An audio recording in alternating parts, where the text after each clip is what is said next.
വയനാട് ലോക്സഭാ തെരഞ്ഞെടുപ്പിൽ LDFന് വൻ വോട്ട് ചോർച്ച. മന്ത്രി OR കേളുവിന്റെ തിരുനെല്ലി പഞ്ചായത്തിലും UDFനാണ് ലീഡ്.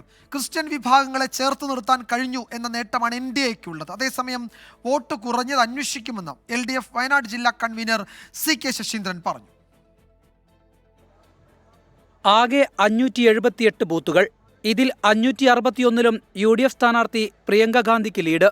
13 ബൂത്തുകളിൽ LDF സ്ഥാനാർത്ഥി സത്യൻ മുഖേരിയും 4ഇടങ്ങളിൽ NDAയുടെ നവ്യ ഹരിദാസും ഒന്നാമതെത്തി.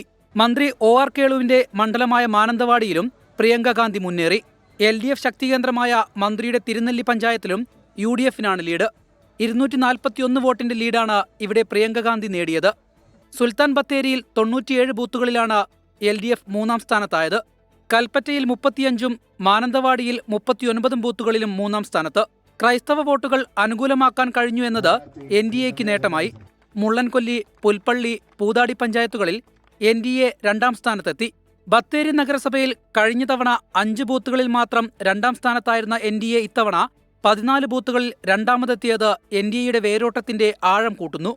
വോട്ട് കുറഞ്ഞത് പരിശോധിക്കുമെന്ന് CPIM വയനാട് ജില്ലാ നേതൃത്വം വ്യക്തമാക്കി.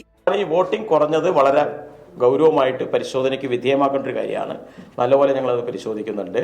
വോട്ട് കുറഞ്ഞു എന്നുള്ളത് യാഥാർത്ഥ്യങ്ങൾ മറച്ചു വെച്ചിട്ടൊന്നും കാര്യമില്ലല്ലോ. ആ യാഥാർത്ഥ്യങ്ങൾ മനസ്സിലാക്കി പ്രവർത്തിക്കുക എന്നുള്ളതാണ് രാഷ്ട്രീയ പാർട്ടികളുടെ ചുമതല. ആ ഉത്തരവാദിത്വം നിർവഹിച്ചുകൊണ്ട് ആ ചുമതലയെ പുറത്തുകൊണ്ട് വോട്ട് ചോർച്ച CPIയും പരിശോധിക്കും. 24 വയനാട്.